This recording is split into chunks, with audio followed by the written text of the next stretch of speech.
नमस्कार, मैं हूं पवन त्यागी।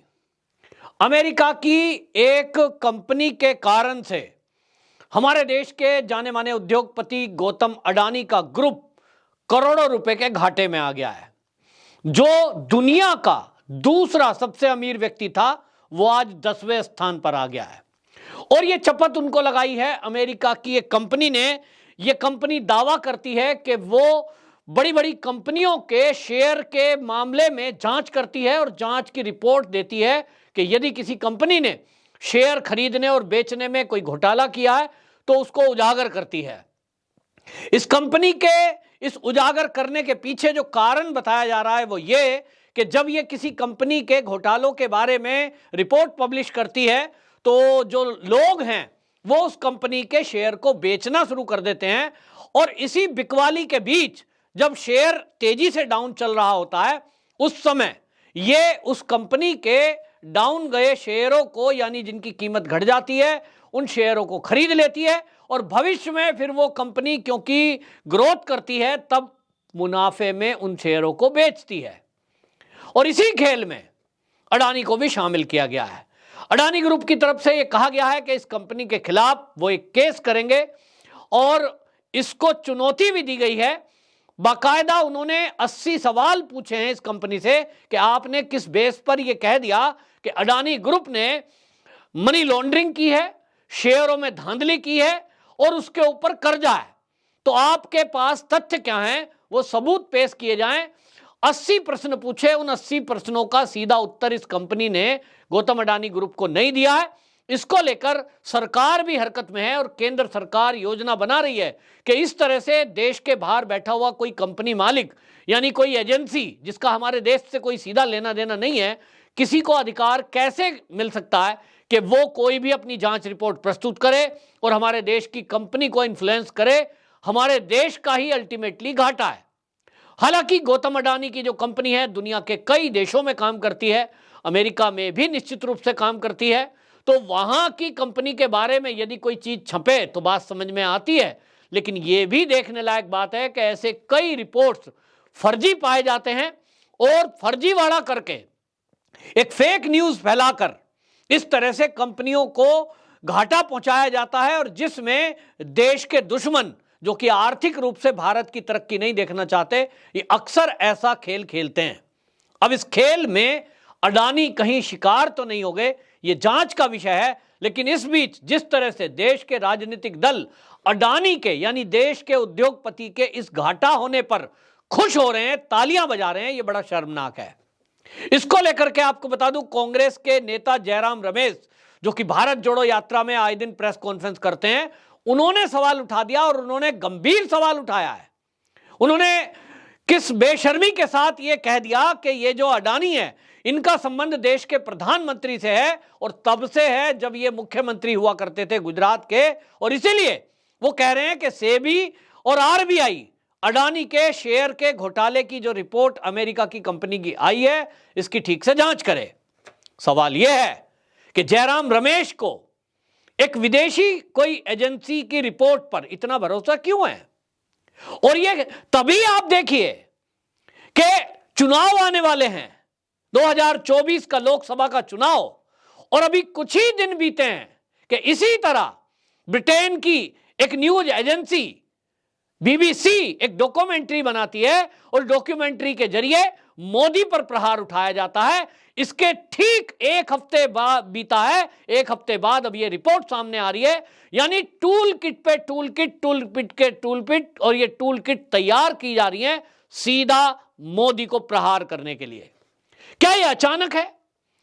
क्या अडानी को केवल एक मोहरा बनाया गया है मोदी को बदनाम करने के लिए? तो आप देखें, अगर आप गौर करेंगे तो आप पाएंगे अडानी अंबानी ये नाम इन कांग्रेसियों के मुंह पे पिछले 2 साल से चढ़ा है। राहुल गांधी की जितनी सभा आप उठा के देख लेंगे उसमें ये बोलते हैं ये तो अडानी और अंबानी को सौंप दिया है देश, मोदी सरकार नहीं चला रहे हैं, अडानी अंबानी चला रहे हैं। यानी एक सोची समझी रणनीति के तहत पिछले 2-3 साल से अडानी और अंबानी को टारगेट किया जा रहा है ताकि वो जरूरत पड़ने पर मोदी को घेर सकें। और आज वैसा दिख रहा है कि अब जब लोकसभा के चुनाव के पहले 9 राज्यों के चुनाव होने हैं, अब कांग्रेस को लग रहा है कि उसका सुपड़ा साफ होता जा रहा है। उसको लगता है कि मोदी को टारगेट करके वो भारत के वोटरों को प्रभावित कर सकते हैं। तो मोदी को बदनाम करने के लिए ऐसा कुछ हथकंडा और टूल किट तैयार की जाए जिससे कि भारत के लोग ये समझें कि मोदी तो घोटालेबाज है, मोदी तो अपराधी है। और इसमें बीबीसी की डॉक्यूमेंट्री को लेकर जहां एक तरफ विवाद है कि जिस व्यक्ति को सुप्रीम कोर्ट ने देश के और कांग्रेस के द्वारा बनाई गई एसआईटी, कांग्रेस के शासनकाल में 2002 के दंगे में जिस मोदी को क्लीन चिट मिल चुकी, उस क्लीन चिट के बाद एक यूके की न्यूज एजेंसी बीबीसी कोई डॉक्यूमेंट्री बनाती है। उस डॉक्यूमेंट्री को लेकर भारत में वामपंथी जो छात्र हैं या लोग हैं, ये उसको दिखाने की जिद क्यों कर रहे हैं? क्योंकि इनको लगता है कि मोदी को वो घोषित करना चाहते हैं कि यह अपराधी है, दंगे कराने वाला है, मुस्लिम विरोधी है, और यह एजेंडा है उनका। इसी में अडानी को जो चोट पहुंचाई है, क्या वो इस कारण से है कि वो भारत की आर्थिक स्थिति को मजबूत करने में भारत के उद्योगपति लगे हुए हैं? अभी टारगेट किया जा रहा है, आप देखें कि अडानी और अंबानी को। और बीबीसी डॉक्यूमेंट्री में यदि आप देखेंगे कौन है उसमें पैसे लगाने वाले, तो मैंने उस पर न्यूज की थी। इंफोसिस के जो को फाउंडर हैं, जो कि कांग्रेस के एक एमपी रहे, वो इसमें है, उनकी पत्नी उसमें है, जॉर्ज सोरस उसके पीछे है। तो इसका मतलब यह हो गया कि जो आशंका थी वो सच साबित हो रही है।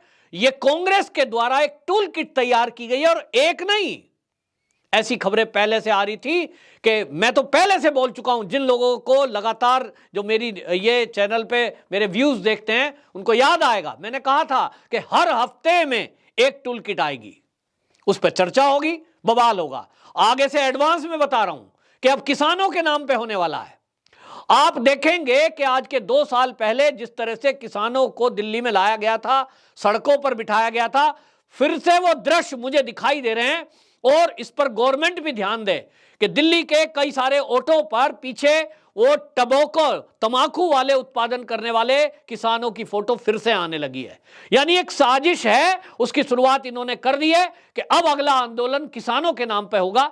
टूल किट तैयार है, नेताओं को तैयार रहने के लिए कह दिया गया है। राकेश टिकैत जब राहुल गांधी की यात्रा में जाकर के मिलते हैं तभी ये क्लियर हो गया कि अब कुछ और ये किसानों के बहाने होने वाला है। तो क्या गौतम अडानी की कंपनी को एक मोहरा बनाया गया है मोदी को बदनाम करने के लिए, देश की सरकार को बदनाम करने के लिए? ये बड़ा विषय है, हालांकि इसकी जांच होगी। लेकिन कुल मिलाकर अभी तक आपको बता दें, इस रिपोर्ट के आधार पर ये रिपोर्ट फर्जी है या असली, ये गौतम अडानी अब तय करेंगे। क्योंकि अब ये इसके बारे में जब केस रजिस्टर करने जा रहे हैं तो जांच के बाद पता लगेगा। लेकिन 2 लाख करोड़ रुपया ये इनके ग्रुप को घाटा पहुंच चुका है। इसकी कौन भरपाई करेगा? ये किसका नुकसान है? ये मोदी का नुकसान है? नहीं, मोदी की कंपनी तो नहीं है, ये देश का नुकसान है। क्योंकि वो देश के उद्योगपति हैं।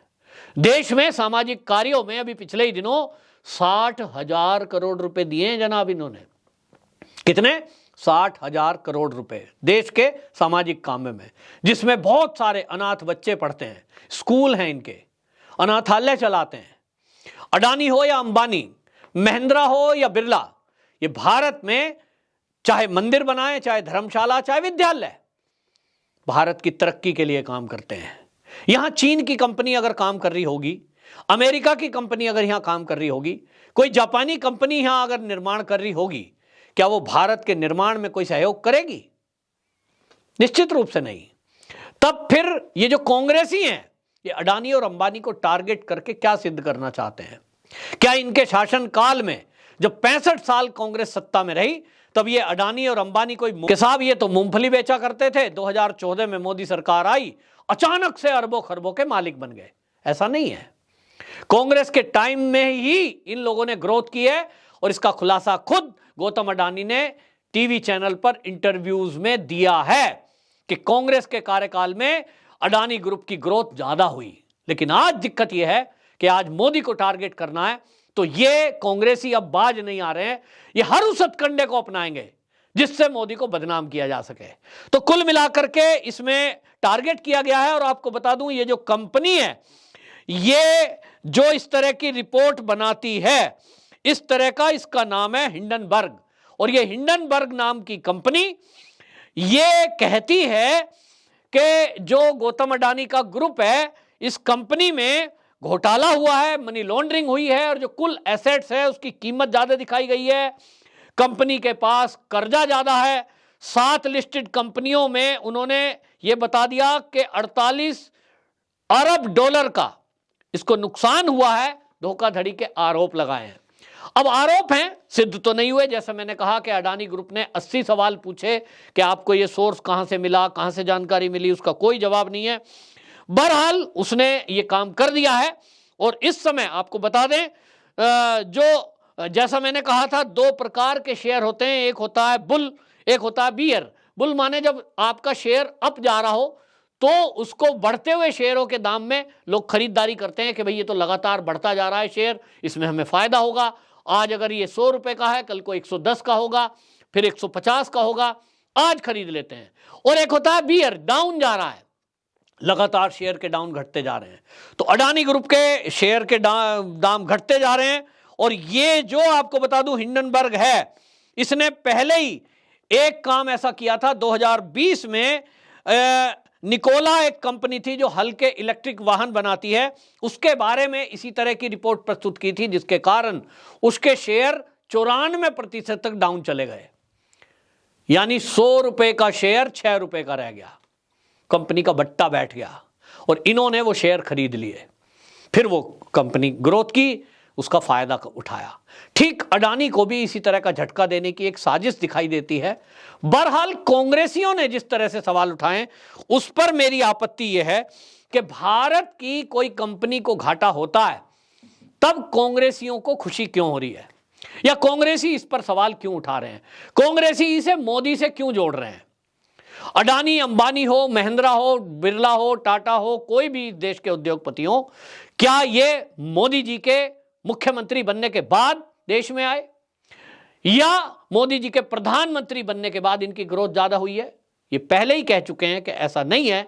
लेकिन कांग्रेसियों की आदत है, क्योंकि चीन की कंपनियों के बारे में ये कोई बात नहीं करेंगे, इटली की कंपनियों के बारे में कोई बात नहीं करेंगे, इन्हें बात करनी है तो भारत के उद्योगपति के बारे में, क्योंकि इनको ऐसा करके केवल मोदी को घेरना है। मोदी को बदनाम करने के लिए भारतीय कंपनियों के घाटे में इनका सवाल तो यह होना चाहिए था कि विदेश की कंपनी कोई होती कौन है इस तरह की रिपोर्ट देने के लिए, और उस पर कार्रवाई हो। लेकिन ये उल्टे हैं। इस मुसीबत के समय में भारत के उद्योगपति के साथ खड़े होने के बजाय उस पर सवाल उठाना।